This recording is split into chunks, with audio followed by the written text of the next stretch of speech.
Salut à tous, j'espère que vous allez bien. Donc, petite vidéo mise à jour sur le Bitcoin et l'Ethereum. Bien sûr, avant de commencer, comme à chaque fois, je tiens à remercier la communauté. Merci énormément pour votre temps. Merci pour les likes, les commentaires. Ça fait vraiment plaisir.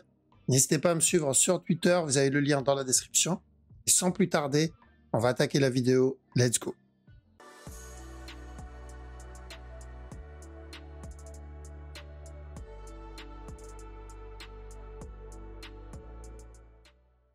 Alors, donc on va commencer avec le Bitcoin. Donc, bien sûr, en daily, la direction est toujours la même pour ceux qui cherchent le long terme, d'accord, savoir s'il est temps de sortir ou pas.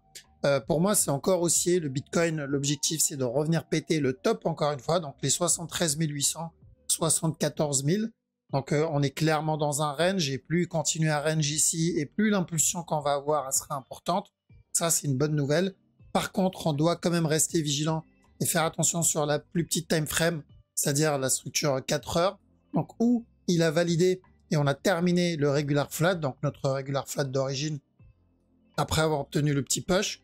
Donc on a dit de chercher de l'achat ici et c'était une bonne zone pour cumuler, parce que s'il l'a terminé, il viendra directement toucher notre objectif. Par contre, on doit rester vigilant parce qu'il y a le risque d'une structure corrective un peu plus complexe. Donc là, il donne un push et on doit faire attention dans la zone des 68 000, 70 000 $. Pourquoi? Parce que si c'est le C d'un running, on risque encore un autre plus bas. Donc, tant mieux, j'ai envie de dire, ce sera encore une autre opportunité pour cumuler. Et ensuite, le buy pour notre objectif. D'accord? Parce que si c'est un running, ça voudrait dire que ça, c'est un B. Ce qu'il a donné ici, c'est notre A. Et ce qu'il va donner vers le bas, c'est le C pour terminer le régular et ensuite un push. D'accord? Donc, on reste vigilant. Donc ça va concerner plus ceux qui tradent en interne. Ceux qui cumulent, bon bah ça sera juste une autre opportunité s'il donne ça. Et on se prend pas la tête parce que la direction pour le moment est toujours vers le haut. En 1 heure, donc on surveille des setups. Donc pour ceux qui tradent le move, ce qu'on veut, c'est qu'il corrige cette impulsion qu'il a donnée. Donc comme ici, on a une impulsion, ensuite il est venu corriger l'impulsion. Et là, on a pu prendre ce buy. Là, ça va être la même chose. Donc s'il vient corriger cette impulsion, ça serait nickel pour prendre le buy. Minimum pour le running, comme je vous ai dit, on fait attention dans cette zone, ou carrément peut-être venir péter notre objectif directement. Si on regarde sur la plus petite time frame, bon, il n'y a pas grand-chose, c'est plus pour ceux qui traitent vraiment le 15 minutes, voire en dessous. Là, on a eu un beau petit flat en interne, donc on fait attention, même s'il répète ce top, on va faire attention à une impulsion ici. Tant qu'on n'a pas pété ce bas, on pourrait avoir encore un autre push pour nous valider un running flat. D'accord? Donc c'est où il le valide à partir de maintenant et on surveillera ce bas. Tant qu'on est au-dessus de ce bas, on peut tenter un push. J'insiste, là je parle à ceux qui tradent la petite time frame, 15 minutes, 5 minutes, voire en dessous. Par contre, s'il donne un push ici parce qu'il est en train de corriger, si on regarde bien, il corrige ici. S'il donne un push, il faudra faire attention au top pour ce drop et ensuite encore. Donc si il donne le C d'un running, en gros, ça se tente, ça peut être un beau petit trade. Ensuite, on a ETH. ETH, c'est à peu près pareil sur la petite time frame, bien sûr. On a le A ici, un B en cours. Donc là, ce que je veux voir, c'est un drop sans qu'il casse ce bas. Et ensuite, nous donner le push. Par contre, s'il pète le top tout de suite, d'accord, par exemple un running là-dedans, je l'attendrai le C plus haut. Et ensuite, on cherche le push. D'accord, donc on veut quoi là-dedans? On veut le C du running, qu'il ne casse pas ce bas. Et ensuite, on cherchera des buy setup justement pour valider ce running flat. D'accord? Sur la grosse time frame, évidemment, ça va être la même chose que dans la précédente vidéo. On n'a pas vraiment changé. Donc, pour ceux qui tradent, on attend une correction là-dedans. D'accord? Donc, le petit running que j'ai montré, c'est vraiment du 15 minutes. C'est pas vraiment le gros move. Sur le gros move, on a besoin d'une correction. On a besoin qu'il vienne corriger. Et ensuite, le push minimum pour un regular flat. Donc le A ici, le B et un C.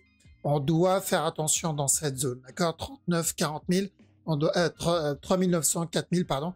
On doit faire attention dans cette zone parce que si, comme le Bitcoin, il donne une structure plus complexe, on peut avoir encore un nouveau plus bas avant le buy. Quoi qu'il arrive, c'est de l'achat.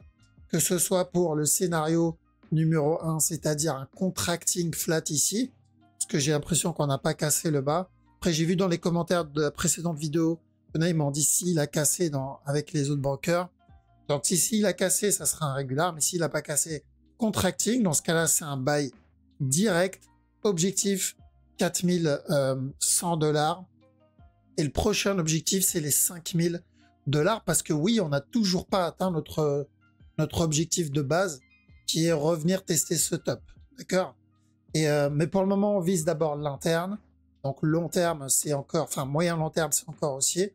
Mais au cas où ce n'est pas une structure simple, mais que c'est plus une structure complexe, voilà, on doit faire attention une fois la zone est 3900, 4000 atteint. Ok? Et un petit time frame, donc un petit rappel, hop, en 15 minutes. Donc c'est un running un peu comme celui-là. Car comme celui-là, on a eu le A, on a eu le B, on a eu le C, et ensuite un push. Là c'est pareil, on veut le A, on est en train de faire le B, on n'attend plus que le C, et ensuite on partira avec le petit push. On a BNB, donc je vais pas m'attarder sur la structure au-dessus, parce que voilà, on l'a déjà vu, on est clairement en train de corriger, il va falloir un peu de temps. Par contre, l'interne, elle est plutôt pas mal. Donc on a un A ici, on est en train de faire un B, voir s'il vient péter le top ou pas, d'accord, s'il vient casser stop ou pas, parce que là on ira pour un running, mais ça ne change pas la direction. Une fois le B terminé, running, régular, peu importe, cherchera le C, et là on peut tenter les buy setup. D'accord, donc s'il valide ça comme une correction, parce que oui, c'est plutôt correctif, et qu'il donne encore un push, il faudra faire attention ensuite au running et après la continuation. Donc tant qu'on n'a pas cassé, donc s'il vient péter ce top, car dans le cas où il vient péter ce top, faut pas qu'il vienne péter ce bas. Par contre, s'il se retourne avant de péter le top, il faut qu'il vienne péter le bas pour le buy. Alors, donc tout va dépendre s'il va nous donner un régular ou un running. Ensuite, on a le dot. Donc le dot, c'est plus la structure 1 heure que je surveille. Alors je regarde pour remplacer le dot. Déjà, j'ai enlevé EGLD par rapport à la structure qu'il donne. Et je pense qu'on va regarder probablement ce que je vais choisir, parce que c'est la crypto qui est remontée le plus dans les commentaires. Ça va être Atom et Matic. Donc ou les deux ou l'un des deux. Et je vais voir. Sur le dot, on a un petit flat en cours ici. Donc je serais pas étonné qu'il revienne péter le top. Mais ensuite, moi, ce que je veux, c'est un drop, d'accord, pour valider le C d'un running, et ensuite encore un push. Donc c'est ça que je recherche sur le dot pour le moment. La structure est pas trop dégueulasse. En petit time frame, pareil, il y a aussi potentiellement un beau petit running. On a le A, on a le B, donc j'aimerais bien le voir donner un petit C. Tant que je ne casse pas ce bas, encore un petit buy. D'accord, donc c'est 15 minutes, je dirais même 5 minutes.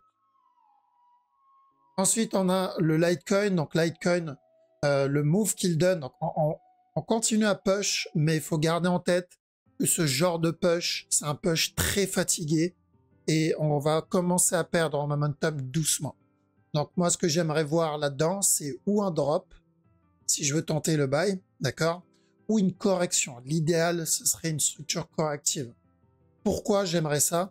Parce que ce qui m'intéresse, c'est la structure daily, voire même weekly en vrai. C'est venir finaliser notre regular flat. Donc le A, le B ici, et ensuite, tant qu'on n'a pas cassé les 40 $, on cherche de l'achat pour le C. C'est ce mouvement-là que je veux. Donc revenir tester les 115 $. Est-ce qu'on va obtenir le buy tout de suite? Pour ça, j'ai besoin d'un flag, j'ai besoin d'une correction, un peu comme là-dedans. Là, on a notre confirmation, parce que sinon, il peut très bien rechuter encore, et je retenterai de l'achat plus bas.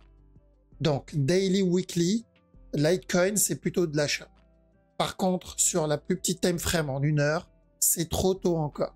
D'accord? En 1 heure, c'est trop tôt, j'ai besoin ou d'un running là-dedans, ou d'un flat, c'est-à-dire corriger le mouvement qu'il a donné. Et là, j'ai mon opportunité pour rentrer en 1 heure. Après, en 15 minutes, je pense pas qu'on ait grand-chose, à part comme les autres paires, c'est-à-dire un running flat. On a le A ici. Tant qu'on n'a pas pété ce bas, considère ce mouvement comme un B. J'attends qu'il vienne finir mon C. Et ensuite, dans la zone des, on va dire, 71 $, 71,50, 71. Donc, s'il se retourne à partir de là, on peut commencer à chercher des buys. Très important, il ne doit pas péter ce bas. C'est-à-dire, s'il pète ce bas, c'est qu'on est en train de commencer la structure 1 heure qu'on veut. On a aussi le sol. Donc, sol, le move en 4 heures, il a bien retracé, d'accord? Donc, on se retrouve avec la possibilité ou d'un contracting, parce que nous, on voulait un drop qui revienne tester les 116 $, et ensuite le buy pour terminer un regular flat. D'accord? Donc ça, c'est ce qu'on recherche, un peu comme là-dedans. Donc terminer un regular flat et ensuite le buy. Donc même si c'est haussier, on aimerait que la structure soit beaucoup plus propre pour ceux qui trade la petite TF. Parce que moi seul, j'ai déjà pris des TP au top. Je vais trade les mouvements à partir de maintenant. Je vais pas. Donc j'ai une partie, j'ai un bag qui continue à tourner sur le long terme, mais je ne vais pas re-rentrer en spot en fait. Je vais juste plus le trade et je vais devoir attendre un setup. Donc si il valide un contracting ici, il est censé venir péter le top directement. D'accord? Donc pas de retracement, c'est en gros la structure est terminée. Mais les contractings, c'est relativement rare. D'accord? L'autre possibilité, c'est qu'il push, il peut revenir tester cette zone et ensuite donner quand même le regular flat. Donc ça comme A, ça comme B et ça comme C. Et on terminera notre gros regular. Croisons tous les doigts pour qu'il donne ça parce que ça serait une structure vraiment très très propre avec de grosses probabilités pour de l'achat. Maintenant, c'est le marché qui décide. Il peut très bien nous valider un drop à partir de maintenant. Le problème, c'est que si drop à partir de maintenant, on va devoir faire attention à un running plus tard. Donc ça sera toujours de l'achat, c'est pas le problème. Mais le souci, ça sera l'objectif. On va devoir faire attention à un running d'abord, encore un drop et ensuite le buy. D'accord? Donc oui, le sol pour le moment, c'est encore haussier tant qu'il continue à range dans cette zone. Par contre, j'aimerais bien à ce moment-là qu'ils reviennent au moins valider ça. Parce que s'ils nous valident ça comme structure, ça serait magnifique. Après, je pense pas qu'en 15 minutes, on ait grand-chose. Et je pense pas que ça en vaut la peine, en fait. Il y a peut-être un regular flat parce qu'on n'a pas cassé stop. D'accord? Mais même là-dedans, je le trouve pas très propre comme regular. Parce que pour moi, on l'a déjà obtenu ici. Ouais, je préfère le laisser faire son move tranquillement. On a ensuite le VET. VET aussi, ça va être sur la petite TF. Alors, rapidement, on attend la correction de cette impulsion.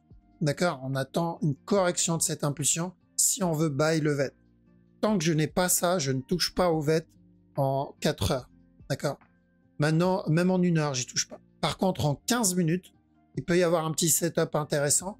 On a eu donc ce A ici, potentiellement un B en cours. Donc, une fois le B terminé, que ça soit tout de suite ou après avoir donné un autre push, nous, on veut le C. D'accord? Et une fois notre C validé, on a notre regular flat. Là, on peut prendre le buy.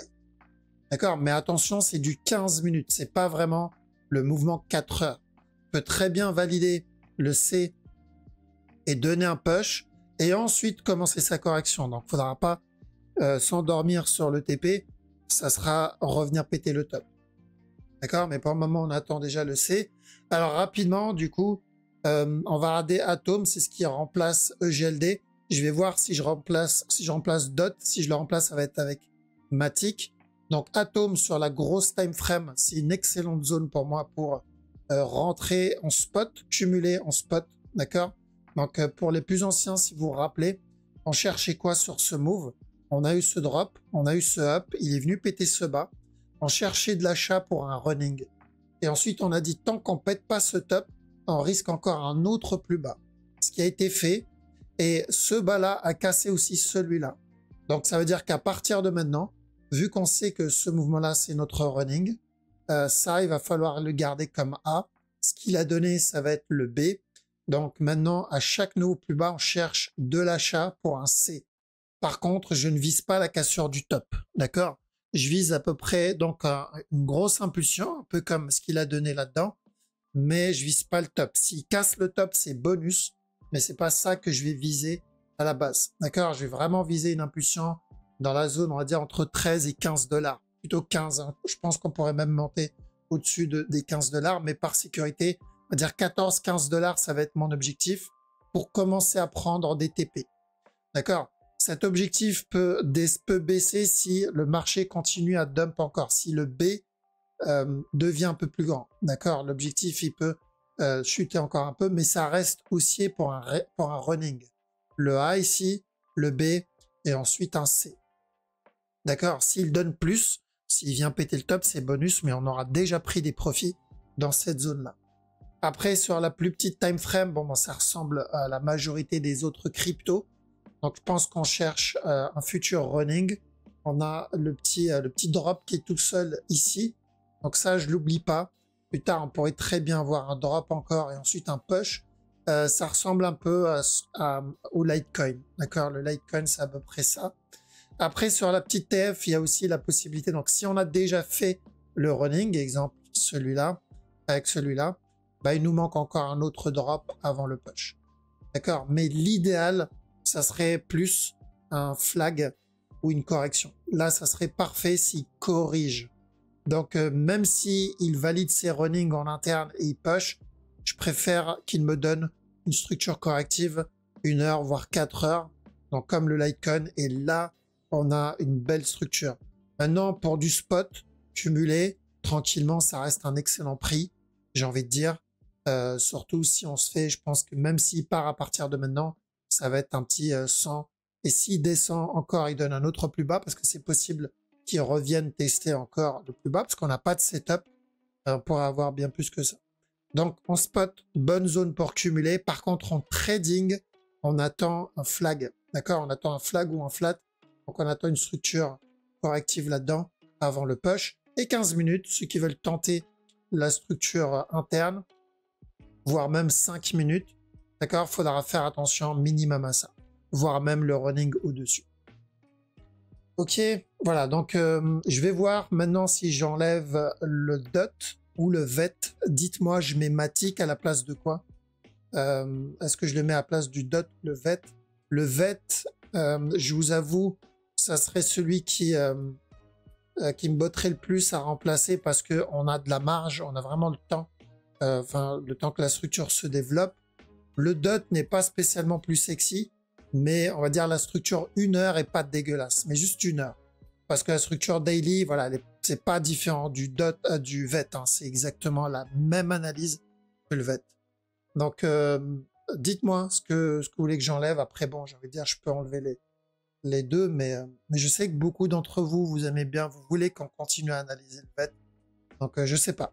J'attends vos avis en commentaire. En tout cas, merci pour les propositions. Donc, comme j'ai dit, Matic et l'autre, j'ai déjà oublié, Atom. D'accord? Matic et Atom, il faudra que je les ajoute en favori, comme ça, je les oublie pas.